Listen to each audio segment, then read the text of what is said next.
Good afternoon and welcome to today's session of Citron Cooperman's Future Reimagined series. I'm Alex Regan, a partner in our not-for-profit practice, and I'm happy to have Marie Reger, CEO of Girl Scouts Heart of the Hudson, with me here today. Marie is a Girl Scout alumna herself with over 25 years of experience in the not-for-profit sector. Welcome, Marie. Would you like to tell us a little bit more about yourself and Girl Scout Hearts of the Hudson? Great, thank you. Thank you so much and good afternoon. Thank you to Citron Cooperman and Alex for talking with me today. I'm very excited to be here. Girl Scouts' mission is to build girls of courage, confidence, and character who make the world a better place.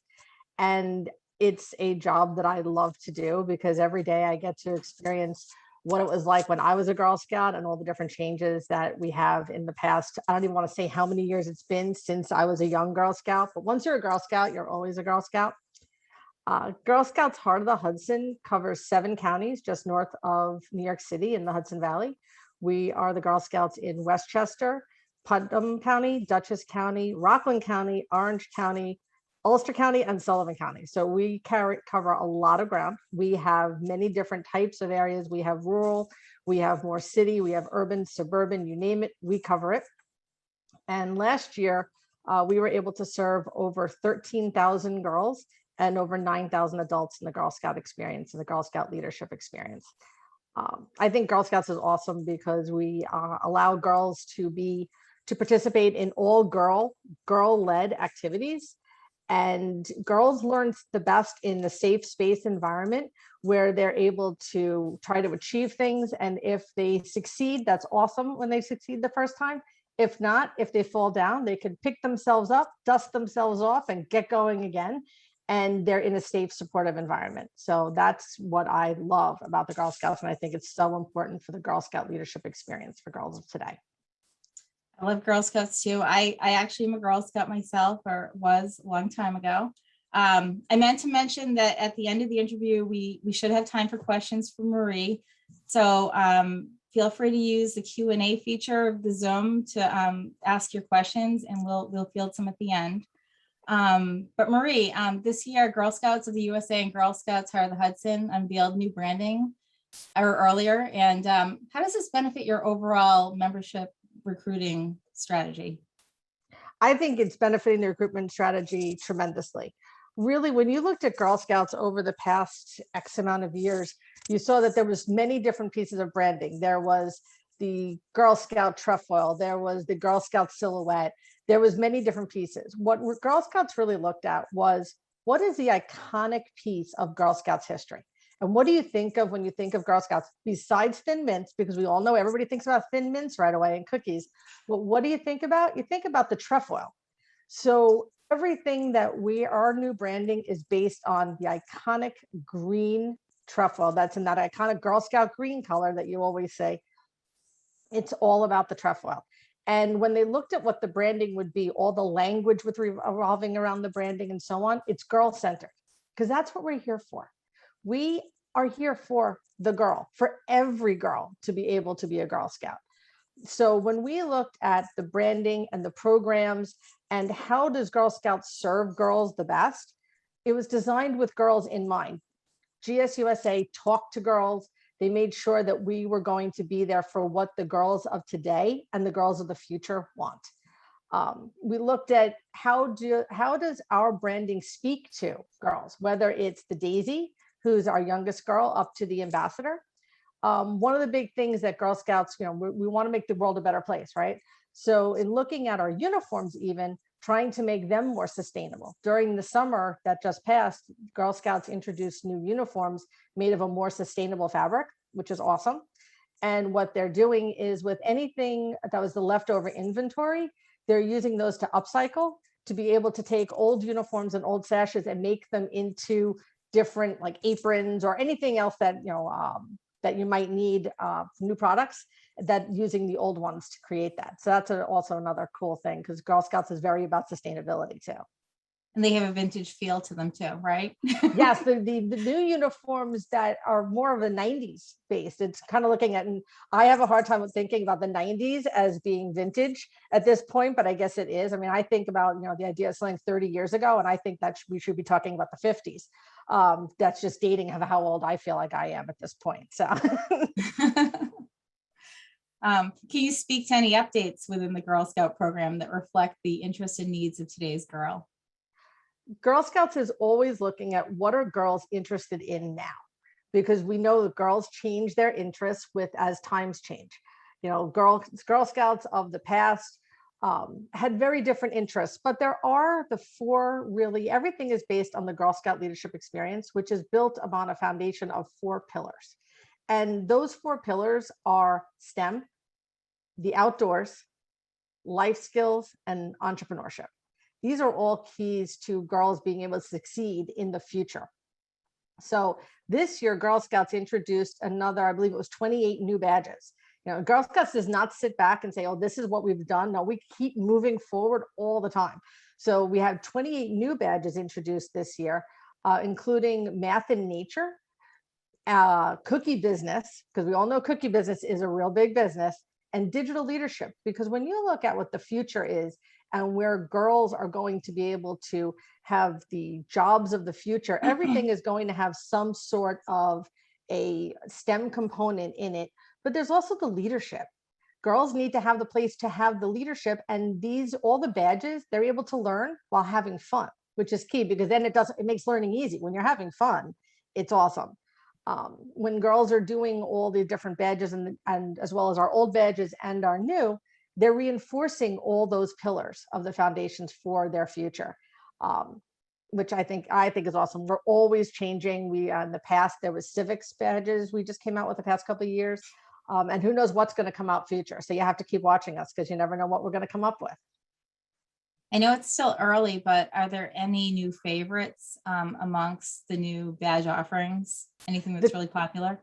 So far, what looks very popular is the math and nature is coming up, because people want to get back outdoors again. Okay. And being able to do this. And we've seen the beginnings of the interest are really in the cookie business badges, because cookie season is right around the corner, and girls start thinking about how are they going to have their program move forward. Okay, well, I mean, so obviously last year was difficult for youth organizations, and with schools being unavailable, you know, and students, you know, doing the hybrid learning and remote, you know, versus in person. Are you seeing a change in interest from girls and families now that students are back in school full time? Yes. We are seeing a huge change in interest. We started seeing in spring of 2021, where as schools started to reopen a little bit more, people were able to be outside more and coming out in various areas of the lockdown type idea. And parents became more comfortable with the idea of girls being together, girls doing things outside and so on. So we've seen a huge uptick in interest for that. Summer camp last year, we were so excited. We were able to have summer camp. Now we weren't able to have as many girls as we normally do, because we had to cut down on capacity size, but our summer camp programs were almost 100% sold out, which was great, because to see all the girls outside participating in all the traditional Girl Scout activities and camping was a really cool thing. We were able to do both residential and day camp during the summer, which was awesome. We've seen a large amount of interest coming in right now from both parents and volunteers, and girls. Girls want to be Girl Scouts, and there's so many ways that they can do it. They can be in traditional troops. They can be in a traditional virtual troop, which is something new. We never had anything like that before. And they can also be Juliets. And a Juliet is an individual Girl Scout who's not part of a troop, but Girl Scouting is there for a girl in any way that they need them. So they're able to participate in all those ways. Parents and volunteers and caregivers are able to volunteer in a lot of different ways now, before where they weren't able to, because of the virtual component. You know, where it might have been that the schedule of the caregiver or the parent might have been more difficult for them to be able to handle having a troop, whether it was in person or virtual, since their work schedules have shifted now. In a lot of cases, they're able to take on different types of things with being Girl Scout leaders. The other thing is you can be a Girl Scout volunteer, not just in a troop setting. You can also be an episodic volunteer when we're having large scale events. So people are finding that they've shifted their way of thinking. And, you know, I'd say over the past almost 2 years, it feels, you know, almost 2 years, 18 months at this point, 19 months, is that people have shifted in looking at what is important to them and where do they want to spend their time. And we've seen an uptick in that. We've had a lot of girls. We have more girls registered this year as of today than we did last year as of this date, which is great because we're looking at being able to grow the Girl Scout movement, which is phenomenal. That's amazing. So what changes do you think that you've implemented during the pandemic that you think will continue once we return to normal? I would say that, virtual is here to stay. We're going to have more in-person events. And, like I said, we did have summer camp and we had archery already this year. We had some archery last year. Archery is always a number one seller. We put archery up and girls want to do archery. It doesn't matter what age they are, they want to do archery. And we have different levels of archery for the different levels of the program levels. So, we're not handing over bows and arrows to little girls. They get to do ones with more like the inflatable and the sticky kind, which is fun. But it gets them excited about doing it in the future. So we've had a lot of the outdoor programs start, and it's been exciting to be able to do that. But virtual is definitely here to stay. Since we cover 7 counties, there is no way that at any point in time we could have meetings or activities that suit everyone at all times, right? Because we can't be everywhere at once, and it's always going to be more convenient for some than others and so on, no matter what we try to do. But by having that virtual component, we're able to have whether it's a virtual troop meeting. We had virtual troop meetings that were going on last year with girls from all the different counties. Now, these girls never would have met each other. These girls don't go to school together. They would never have met each other before, but they met each other on Girl Scouts. And now some of them are converting into a in-person troop, but they still have their friends from their virtual troop, which is great because you get to know more and different people. We all know that people live in different towns can be different. So it's awesome. You get exposed to different activities and different excitement and stuff. So virtual in that regard is here to stay. Virtual training, because we all know people are busy, right? So we've been able to, now that we have the ability to have the virtual training that we didn't really have that same way before, we have early bird training, we have lunch and learn training, or we have night out. So we're able to do it based on the needs of our volunteers. And our volunteers have really appreciated it because they're able to do it too from the comfort of their own home, as opposed to having to go to one of the offices or a different location to do the training. That way they're not worrying about childcare, because you don't have to, you're home.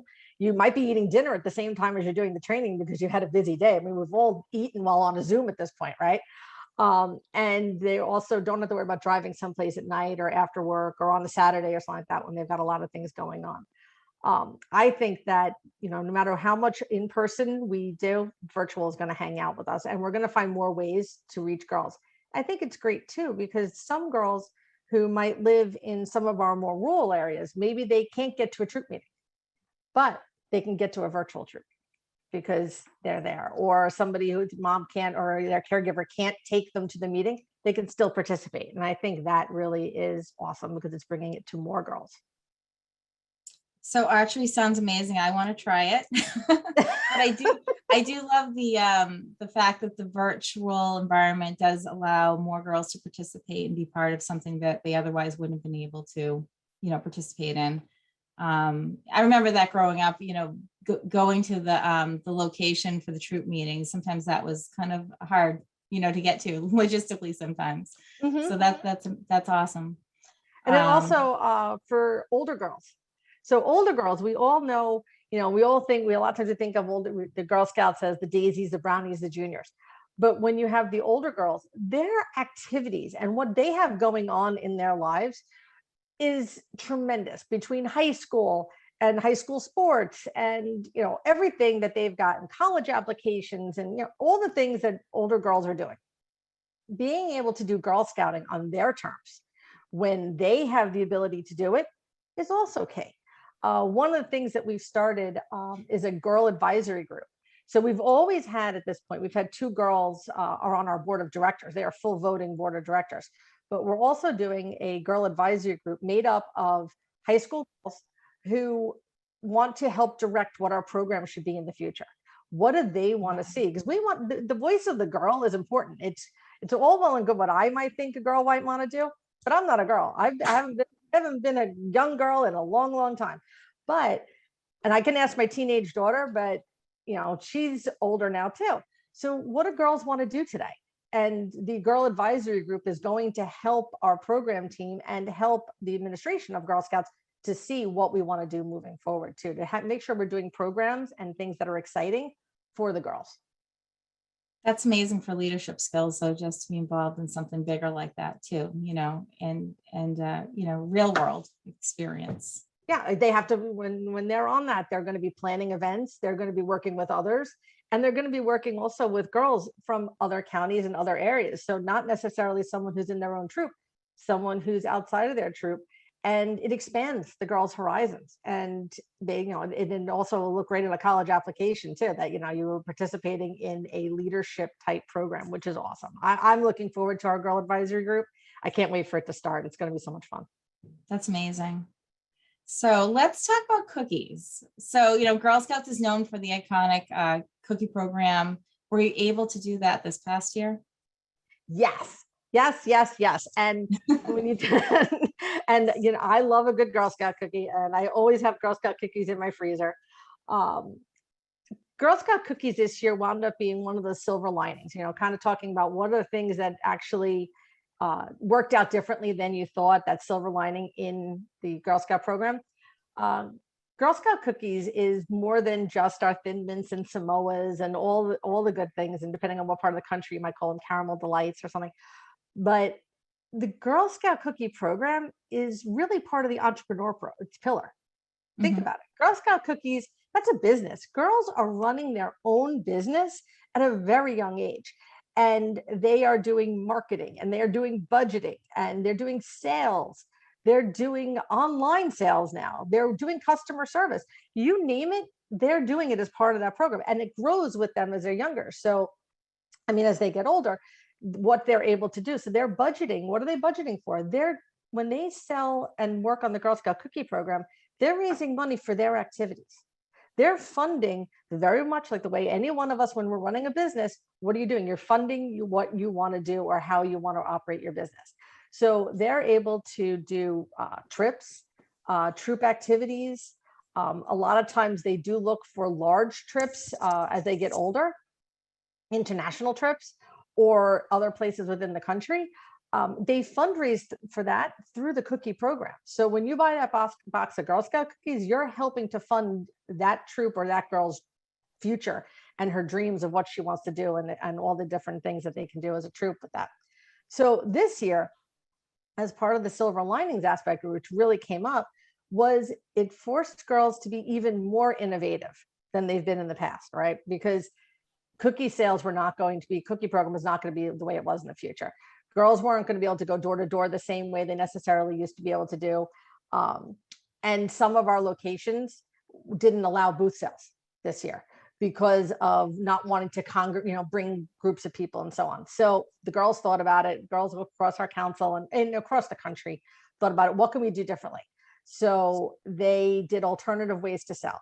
They had the digital cookie platform. So they're able to send emails and be able to sell and do the program that way.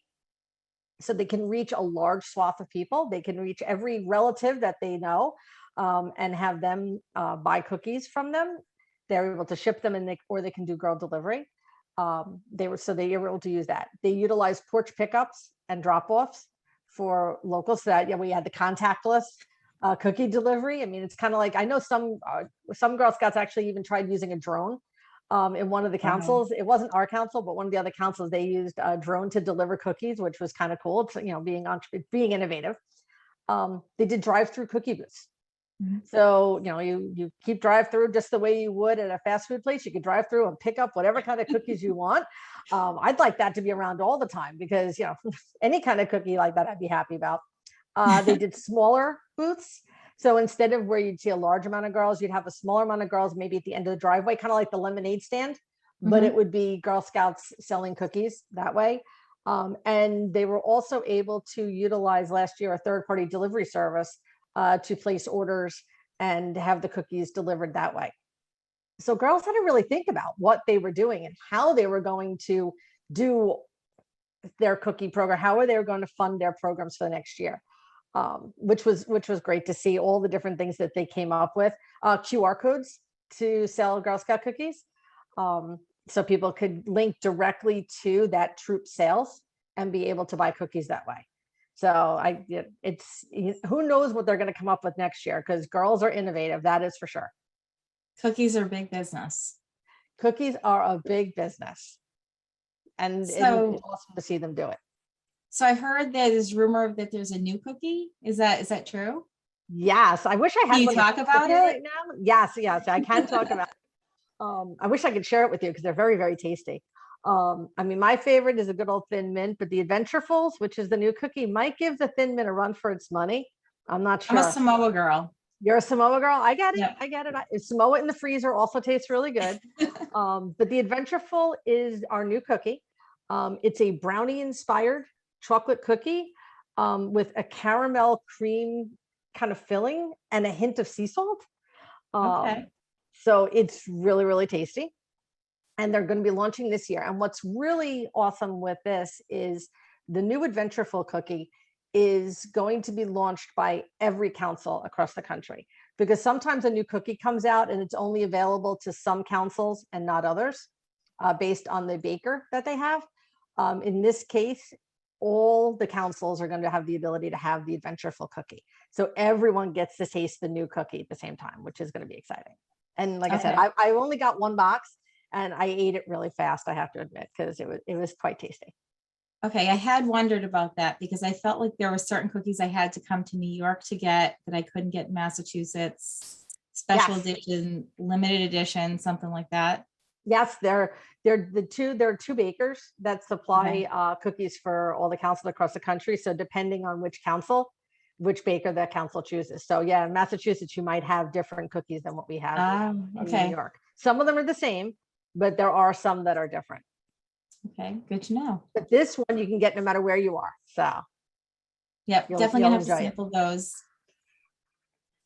So, similar to the recalibrations you made in the programs, what changes did you make during the pandemic in the workplace that you think were maybe efficiencies, that you might keep going forward? How has the Girl Scout, how the Hudson workplace evolved? We've evolved a lot. Never before have I worked where, nonprofits generally don't think about working remotely. I mean, that's just one of those things, for-profit corporations might think about it differently in the past, but nonprofits, no, you need to be in your seat. You need to be there. That's not the case anymore. We went from 100% in the office type workforce to we're now hybrid. We went from 100% in office to 100% remote to now we're in more of a hybrid. Some positions are going to stay hybrid because some will stay hybrid. Some are back in person in our retail stores and so on, in our retail locations, because it's really, you kind of need to have that customer personal touch there for our bricks and mortar stores. And then others are going to stay 100% remote because it's the most effective use of their time. I've found that having it go to the hybrid, we've been able to offer so much more flexibility. It's been, people are able to do work when they have to do work and can change it up when necessary. We do have a lot of our staff have younger children. So last year they were not only working full time, but they were also doing homeschooling at the same time. Now that children have gone back into schools, people have enjoyed having that little bit more of a freedom or the change of being able to do work how they wanted to do it and in a different location. So we're moving into that hybrid where people are going in a little bit based on the needs of their department and based on the needs. Accounting might go in a little bit more than others when we're getting ready for certain things and stuff like that. But other times they can do a lot of their work from home. So it varies. I've appreciated it in that it's really been able to give the staff what they've needed, and it's been hard because we're not there to support them in person. You can only do so much support over a Zoom call. Whereas a lot of times if someone's having a problem, it's easier to have that conversation with them in person when they're having an issue or something. But having people have the ability to do what they've kind of needed to do over the past 18 months has been good, and we're going to keep it that way. We found that worked, the jobs got done, our membership is increasing, and the needs of our members and the needs of our girls was met. And that's the key. As long as we can meet what our girls need and what our girls want, that means we're doing our jobs. That's awesome. So let's see if we have any questions from the audience. Let me just open the Q&A. We have a question. So Marie, there's a question here. Are there any future events planned? Any upcoming events? Well, we have a lot of our, when you look at our guides for our girl activities, we release that every year. So we do have a lot of activities coming up this year for programs, both virtual and in person. Looking at what we're going to be able to do for the future for some of our fundraising events and so on. We're looking at how are we going to do fundraising events, because all of our fundraising events were stopped because of the in-person, not being able to do in person. And we want to do things. We have a couple of big things coming up the next year for Girl Scouts. We have Girl Scouts overall is turning 110 years old. So don't I look good for 110? So, but Girl Scouts is turning 110 years old. So that's exciting. And we want to be able to do things for that. And one of our camp properties actually will be celebrating its 100th anniversary. So wow. That's exciting too. So we're looking at what can we do for in the future for at and for that camp, which is going to be, pretty awesome to do. So that's what we're thinking about. And because our fundraising really works to help the girls who might not have the opportunity to be Girl Scouts. We truly believe that any financial barrier should not be a barrier to a girl being a Girl Scout. If a girl wants to be a Girl Scout, we need to make sure that she has the availability to do so. If a girl wants to go to summer camp and maybe can't afford it or can only afford part of it, we need to be able to give her that scholarship to be able to go to camp or to have her membership and have the uniform and anything else that she wants to be able to do. So our fundraising is key for us to be able to do that. And over the past year, we weren't able to do that as much as we would have liked. But we were able to meet the needs of every girl that did come to us. But we expect that need is going to just continue to grow, that girls are going to need some more assistance. I mean, it's a very different economy out there now than it was. And I want girls to be able to have that Girl Scout experience however they want to have it. So I'm looking forward to our future fundraising and our different events that are coming up the next year. That's awesome. And we have one more question. Are there any new programs that you're developing? We are working, I know that GSUSA is working on badges and so on. Those come from GSUSA. We have some of our own badges that we're looking at trying to update because councils can have their own badges and patches. So we're looking at those for the future, trying to update them because we have some, but they haven't been updated in a while. So we do want to work on that. And other programs, we're looking to do more of the archery, like I said, because that girls wanted right away. And trying to figure out how we can do programs like in the past we've done camporees or Project Camp Loves and different stuff like that. We want to figure out ways that we can do more of those as well. We'll be looking for all the upcoming events and the new programming. I'll make sure you find out about it. Yeah, no, definitely. I want to know about the archery ones too for adults. Okay, next time I see you, we'll do some archery. We'll go to a camp and we'll do some archery. We'll have someone teach us because I'm not very good at it either. So you don't want to stand on the wrong side when I have a bow and arrow. So auditing, yes. Archery, I'm not sure about, but we can get there. We can have fun with it. Yeah. But I think we're about out of time. But I want to thank you, Marie, for joining us today and giving us an in-depth look into Girl Scouts Heart of Hudson and Girl Scouts generally, branding, the cookies, all of it. It was amazing. So thank you. Well, thank you so much. I always love to get to talk about Girl Scouts and all the great things we're doing. And, once a Girl Scout, always a Girl Scout, and girls are the future leaders. They may be Girl Scouts today, but they are the leaders of tomorrow. So it's going to be great to see what our girls can do. So thank you for having me today. Thanks. And thank you to the audience for joining us today. Have a wonderful day.